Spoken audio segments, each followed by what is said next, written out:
聂明觉眼尖地注意到小星辰房内的打斗场面，整间客栈几乎就是被姑苏蓝氏与清河聂氏包了下来，只留有2、3间早已订好的房间。因此两家商定，只要入住店内便设结界，防止被人偷袭毁灭证据。道长，这是被人偷袭了。有人将我之前抓着的一名鬼修放走了。聂怀桑磨磨蹭蹭地往小星辰的房里探了一个头，屋内一片狼藉，空中依稀还能见着漂浮的木屑，不禁感叹道：道长，你这可能要大出血啊！这是金陵台附近最好的客栈，这些木材可不便宜。小星辰心里慌得一批，但是强装镇定道：贫道已有些，碎银给店家，应是够了。不够的话，让他们找我大哥，正好我大哥也找你有事。聂怀桑一步并作2步，不停地往外溜。聂明觉一把抓住聂怀桑的后颈，看着小星辰说道：道长久居山林，钱财等身外之物可能会有不足，我会命人和店家联系。道长现在可有空，在下有要事相商。大哥，你们商量事，我不好在场吧？聂怀桑，你给我老实待房里，再到处乱跑打断你的腿。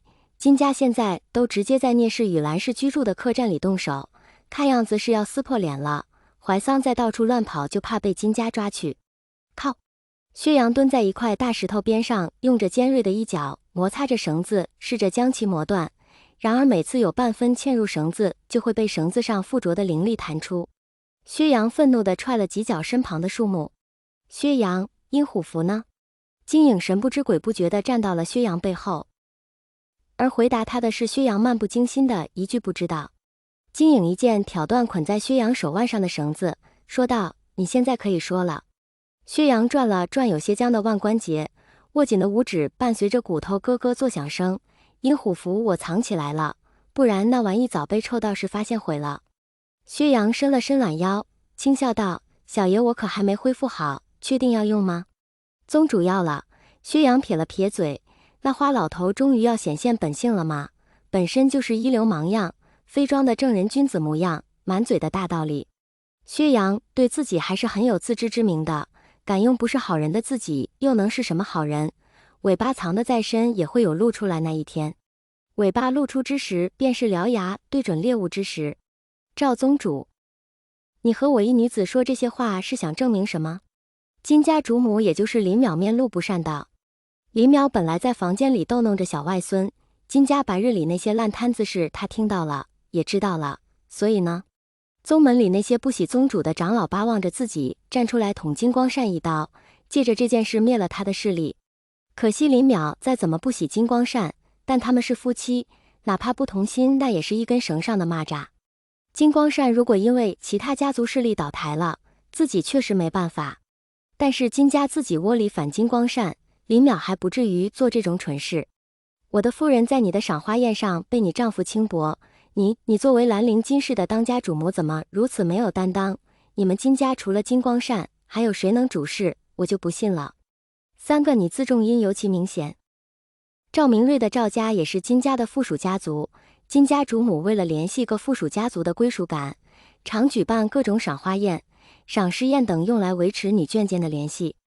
而他的夫人便是在此遭到了轻薄，虽侥幸逃脱，但终归刺激了赵明瑞作为男人的占有欲。他自己也说不上来自己想要什么，来干什么，因为比起秦苍叶的替人养女，自己的情况好太多太多了。但又不能这么比。您嗓子还可以再大些，再到处宣扬你被金家宗主戴了绿帽。林淼不紧不慢地接过话题，又分析道：你觉得仙门百家是更在乎修仙界的安危，还是你家夫人的声誉？赵宗主，你自己也说是轻薄了。我作为一名女子，我能理解贵夫人的心情，但是现在有炼尸场一事，我们作为修士是不是应该把儿女情长的小事放在一边？这件事关系着每个修士的生死存亡。现在炼尸场一事虽然还未锁定主谋，但几乎就是冲着金光善来的，所以不管何人来金陵台闹事，林淼都打定主意用这个大旗打出去。金光善的生死只能是仙门百家共同决定，而想要金家做出补偿措施，必须等炼尸场最后结果出来，这个口子不能破。虽然金家有钱，但难保这些人狮子大开口。